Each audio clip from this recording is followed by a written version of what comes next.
semuanya, kali ini kita akan belajar bersama tentang sifat koligatif larutan. Untuk soal kali ini di sini telah diberikan suatu ilustrasi gambar, jadi ada larutan A dan larutan B. Terus yang segitiga ini merupakan zat terlarut yang sukar menguap. Selain diketahui ilustrasi gambarnya, juga terdapat 5 pernyataan. Jadi pernyataan yang pertama, larutan A isotonik dengan larutan B. Yang kedua, titik didih larutan A lebih tinggi dibandingkan titik didih larutan B. Yang C, titik beku larutan A lebih tinggi daripada larutan B. Yang D, tekanan uap larutan A lebih tinggi dari tekanan uap larutan B. Dan pernyataan yang kelima, yaitu tekanan osmotik larutan A lebih rendah dari larutan B. Dari pernyataan dan gambar ilustrasi itu ditanyakan, manakah pernyataan yang tepat? Nah, mari kita kerjakan bersama-sama. Berdasarkan ilustrasi pada gambar, di situ diketahui bahwa jumlah partikel zat terlarut pada larutan A itu totalnya lebih banyak bila dibandingkan dengan larutan B. Hal itu menyebabkan molalitas dan molaritas dari larutan A itu juga pasti akan lebih besar bila dibandingkan dari larutan B.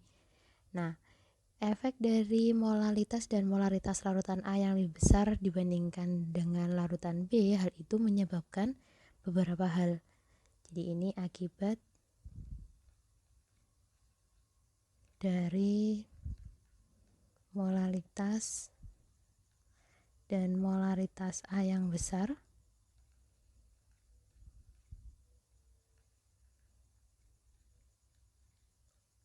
jika dibandingkan dengan B, itu adalah yang pertama, titik beku larutan A itu akan menjadi lebih rendah bila dibandingkan dengan larutan B. Yang kedua, titik didih larutan A lebih tinggi bila dibandingkan dengan larutan B. Yang ketiga, tekanan uap larutan A lebih rendah bila dibandingkan dengan larutan B. Dan yang terakhir, tekanan osmotik larutan A itu lebih tinggi dari larutan B. Nah, dari beberapa penjelasan itu, maka terakhir dapat disimpulkan bahwa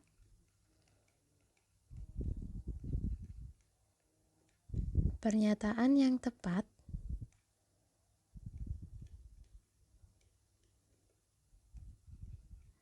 untuk ilustrasi tersebut adalah yang B,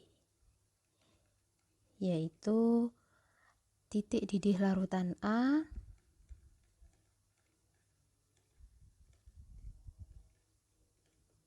lebih tinggi dibandingkan